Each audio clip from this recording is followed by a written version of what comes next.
बहुत समय पहले की बात है। खुनिया गांव के 8-10 लोगों की एक मंडली दर्शन हेतु एक काली मंदिर में गई थी। काली का यह मंदिर एक जंगल में था, पर आसपास में बहुत सारी दुकानें, धर्मशाला आदि भी थे, कच्ची पक्की सड़कें भी बनी हुई थी। पर घने उगे जंगली पेड़ पौधे इसे जंगल होने का भान कराते थे। यह काली मंदिर बहुत ही जगता स्थान माना जाता था। यहाँ हर समय भक्तों की भीड़ लगी रहती थी, पर मंदिर के अंदर जाने का समय सुबह 8 बजे से लेकर रात के 8 बजे तक ही था।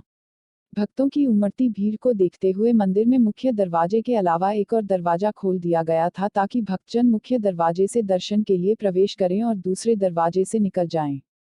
खुनिया गांव की मंडली शाम को 6 बजे दर्शन के लिए मंदिर पहुंची और दर्शन करने बाद मंदिर के आसपास घूमकर वहां लगे मेले का आनंद लेने लगी। मेले में घूमते घामते यह मंडली अपने निर्भयपन का परिचय देते हुए जंगल में थोड़ा दूर निकल गई। रात होने लगी थी। मंडली का कोई व्यक्ति कहता कि अब वापस चलते हैं, कल दिन में घूम लेंगे, पर कोई कहता डर रहे हो क्या, इतने लोग हैं, थोड़ा और अंदर चलते हैं फिर वापस आ जाएंगे।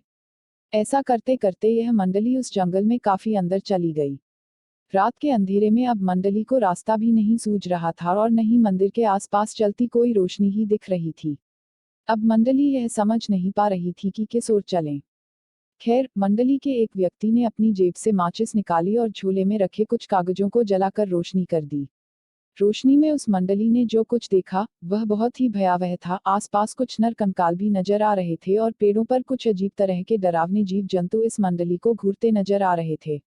अब तो इस मंडली के सभी लोग पूरी तरह से चुप थे। कोई कुछ बोलने की हिम्मत नहीं कर रहा था, पर हाँ, वे लोग धीरे धीरे एक दूसरे के काफी करीब आकर चिपक गए थे। फिर किसी ने थोड़ी हिम्मत करके कागज की बुझती आग पर वहीं पड़े कुछ सूखे घास फूस को डाला और फिर आग थोड़ी तेज हो गई। मंडली ने मन ही मन निश्चित किया कि अभी कहीं भी जाना खतरे से खाली नहीं है, क्योंकि वे लोग रास्ता भी भूल गए थे और उन्हें समझ में ही नहीं आ रहा था कि किस ओर जाएं। अस्तु उन लोगों ने फुसफुसा कर यह निर्णय लिया कि आज की रात कैसे भी करके यहीं गुजारेंगे और सुबह होते ही यहाँ से निकल जाएंगे। चूंकि ये लोग गांव से थे और इन लोगों का भूत प्रेतों से कई बार पाला पड़ा था, इसलिए थोड़े डरे हुए तो थे, पर इतना भी नहीं कि ये डरकर चिल्लाने लगे या भागना शुरू कर दें। इस मंडली ने हिम्मत दिखाई और धीरे धीरे करके आग को और तेज करने लगी, क्योंकि अब इस मंडली को लगने लगा था कि जरूर यहाँ कुछ बुरी आत्माएं हैं और वे इस मंडली को अपनी चपेट में लेना चाहती हैं। पर वहां की आबोहवा देखकर यह गंवाई मंडली पूरी तरह से डर गई थी और अंदर से पसीने पसीने भी हो गई थी, पर इस डर को चेहरे पर नहीं लाना चाहती थी, क्योंकि इनको पता था कि डरे तो मरे और डरे हुए लोगों पर यह बुरी आत्माएं और भी असर करती हैं। मंडली के कुछ लोग एक दूसरे का हाथ कसकर पकड़ लिए थे और पूरी तरह से सतर्क थे। कुछ लोगों ने हनुमान चालीसा आदि पढ़ना और हनुमान जी को गोहराना भी शुरू कर दिया था, तो कुछ लोग उस जंगल की काली माता की दुहाई दे रहे थे।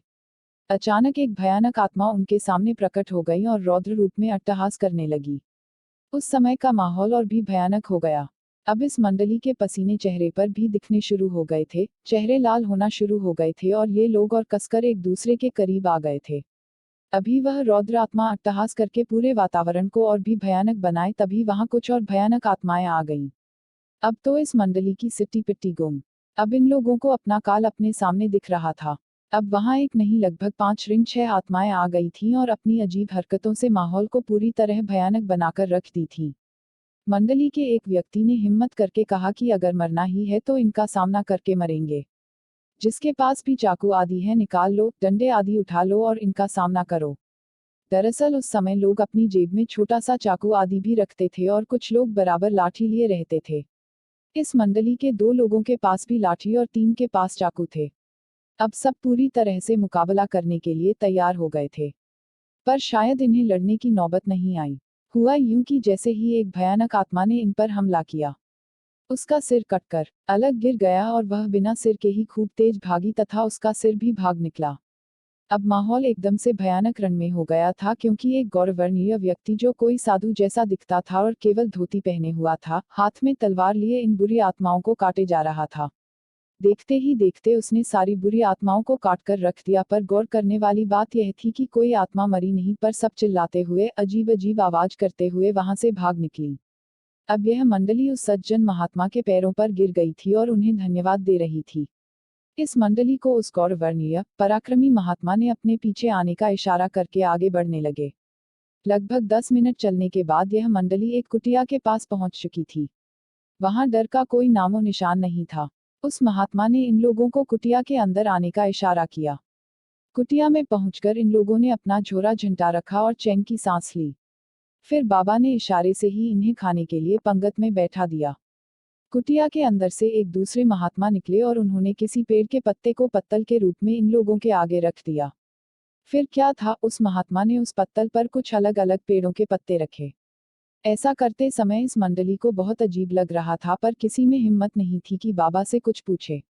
फिर उस महात्मा ने कमंडल से जल लिया और कुछ मंत्र बुदबुदाकर छिड़क दिया। अरे यह क्या, अब तो वे पत्तलें थाल बन चुकी थीं और मंडली के हर व्यक्ति के इच्छानुसार उसमें पकवान पड़े हुए थे। फिर बाबा का इशारा मिलते ही बिना कोई प्रश्न किए यह मंडली जीमने लगी। जीमने के बाद बाबा का इशारा पाकर वह मंडली वहीं सो गई, पर सब सोने का नाटक कर रहे थे, नींद किसी के भी आंख में नहीं थी। इस कुटिया में दूर दूर तक डर नहीं था, पर बाबा के कारनामे देखकर वे लोग हतप्रभ थे और सोच रहे थे कि सुबह बाबा से इस बारे में जानकारी लेंगे। सुबह जब सूर्य की किरणें इस मंडली के चेहरे पर पड़ी तो इनकी नींद खुली। मंडली का हर व्यक्ति बहुत ही आश्चर्य में था, क्योंकि वहां न कोई कुटिया थी और न ही रात वाले बाबा ही। और ये लोग भी नीचे वैसे ही घास फूस पर सोए हुए थे। अब इनको समझ में नहीं आ रहा था कि वह कुटिया और बाबा गए कहाँ। खैर, अब इन लोगों के पास कोई चारा नहीं थी। थोड़ा बहुत इधर इधर छानबीन करने के बाद इनको रास्ता भी मिल गया और ये लोग मेले में वापस आ गए। मेले में वापस आने के बाद ये लोग काली माता के पुजारी से मिलकर सारी घटना बताए। पुजारी बाबा ने एक लंबी सांस छोड़ते हुए कहा कि वह दिव्य आत्मा है जो इस जंगल में रहती है। वह केवल रात में ही, और वह भी भूले भटके लोगों को ही नजर आती है और उन्हें रात में आश्रय प्रदान करके फिर पता नहीं कहाँ गायब हो जाती है। उस पुजारी बाबा ने बताया कि ऐसी घटनाएं उन्हें काफी श्रद्धालु सुना चुके हैं। इतना ही नहीं, उन्होंने कई बार दिन के उजाले में 9-10 लोगों के साथ इस जंगल का कोना कोना छान मारा है, पर कभी भी न वे महात्मा मिले और न ही ऐसी कोई कुटिया ही दिखी। खैर, यह मंडली तो कुछ और ही करना चाहती थी। इस मंडली ने फिर हिम्मत करके रात को जंगल में निकल गई। मंडली चाहती थी कि उन्हें बुरी आत्माएं सताएं और बाबा फिर आकर उनकी रक्षा करें। इसी बहाने यह मंडली यह चाहती थी कि बाबा के दिखते ही उनके पैरों पर गिरकर कुछ रहस्यों के बारे में जानकारी ली जाएगी। बाबा से हाथ जोड़कर प्रार्थना किया जाएगा कि वे कुछ अनसुलझे प्रश्नों का उत्तर दें।